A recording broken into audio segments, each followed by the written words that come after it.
بۆ ڕێزلێنان لە هونەرمەندی کۆچکردوو ئەحمەد شەماڵ لە شاری سلەیمانی کۆنسێرتێکی هونەری سازکراو تێیدا باز لە کاریگەری هونەری گۆرانیوتن لای ئەو هونەرمەندە کرا کە هەندێک لە هونەرمەندانی ئێستا بە قوتابخانە و ڕێبازێکی نوێی گۆرانیوتن لای ئەحمەد شەماڵ ناو دەبن. قوتابخانەیەکی تایبەتیە، ئەتوانم بڵێم یەکەم دەنگە کە ستایلێکی زۆر جیاوازە لە دەنگەکانی پێشخۆی و دوای خۆشی.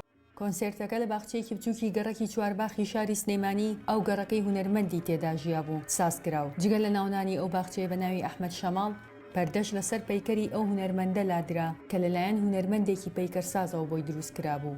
پێم کارە بیرۆکەی خۆم بۆ هیچ کەسێ نەبووە و حەزم کردەوە وەفای بە هونەرمەند ئەحمەد شەماڵ کە بەڕاستی هیچ خزمەتێکی وای بۆ نەکراوە. پێم خۆش بۆکو گەنجێکی سەرشەقام بتوانم خزمەت بە هونەرمەندە بگەێنم.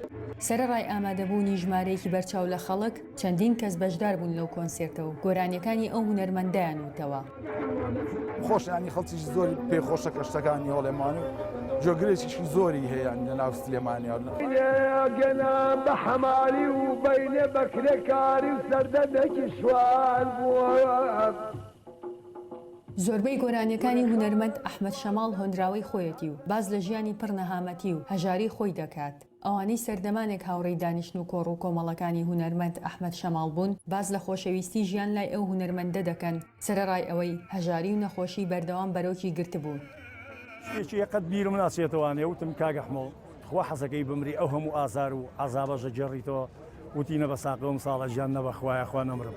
کە سوکاری هونەرمەند جگەل لە خۆشحاڵی باز لەو پێگە تایبەتیە کۆمەڵایەتی خۆیان دەکەن کە بەهۆی هونەرەکەی ئەحمەد شەماڵەوە بەدەستیان هێناوە. ئەچینە هە شوێن وولایەنێ کاڵین کچی هونەرمەند ئەحمەد شەماڵین یاخود کچی هونەرمەند ئەحمەد شەماڵین خەڵک ڕێزێکی تایبەتیمان لێ ئەگرێ. شەماڵ لە هەموو شوێنێک خەڵکی تایبەتی خۆی هەیە، خاستەن لە کەرکووک لە سلێمانی هونەرمەندێکی تایبەتیە پانتایەکی گەورەی بۆ خۆی داگیر کردووە. خەڵک لە سلێمانی زۆر خۆشەیە بڕوا بکە گەنج و مناڵی وا خۆشیەوە لەوانەیە ئەحمەد شەماڵی هەر نەبینی بێ. هیر بووم سەرەی مردن مایە سەرەی جان کێشان و ڕۆ دەراتن مایە.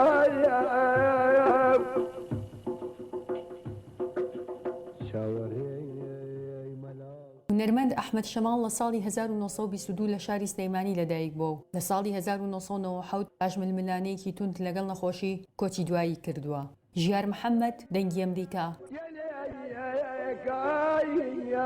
قوربێنم بێن بەسەرما تاک و بەری پێم کوڕە با کەس لەم ناسێت خوا کەی نەزانم چیەیە.